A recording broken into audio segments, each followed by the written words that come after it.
60 సంవత్సరాల పాటు పార్లమెంట్కి ఆయన ప్రాతినిధ్యం వహించారు. అంటే అన్ని సంవత్సరాలు ఎవరైనా రాజకీయాల్లో ఉండటం చాలా ఆశ్చర్యకరం. రాజకీయాలకి దానికి 10 సంవత్సరాల ముందే రావటం జరిగింది.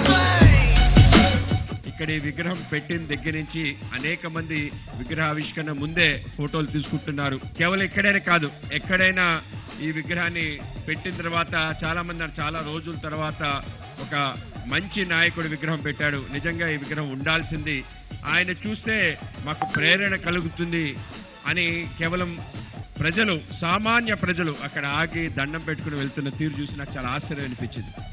నిజంగానే ఆయనంత గొప్ప వ్యక్తి ఏం చేశాడని చాలా మంది ఆలోచన చేస్తారు. ఆయన చేసిన సమగ్ర ఆయన జీవిత చరిత్ర కానీ ఒక్కసారి అక్కడ ఫోటో ఎగ్జిబిషన్ పెట్టడం జరిగింది. ఒక్కసారి తప్పనిసరిగా చూడాలి మనందరం. కేవలం రాజకీయాల్లో ఉంటూ 1 సంవత్సరం 2 సంవత్సరాలు పనిచేయటం, చాలా గొప్ప నాయకుడు అయిపోయామని చెప్పి విర్రవీగటం, ఒకసారి మనకి పదవి వస్తే చాలా గొప్ప పని చేశాం, మంత్రి అయిపోయామంటే ఇంకా అన్ని సాధించాం అనే భావన. ముఖ్యంగా మన ప్రాంతంలో మనం చూస్తాం హడావిడి, సర్పంచ్ అయితేనే దానికి చెప్పిన హడావిడి. ఆ విధంగా రాజకీయాలంటే ప్రజలు ఏంటిది అసహించుకునే పరిస్థితి కూడా చాలాసార్లు కనిపిస్తుంది. రాజకీయాలు కొత్తగా వస్తున్నారంటే మరింత ఎత్తున ఏ విధంగా చేసే తీరు.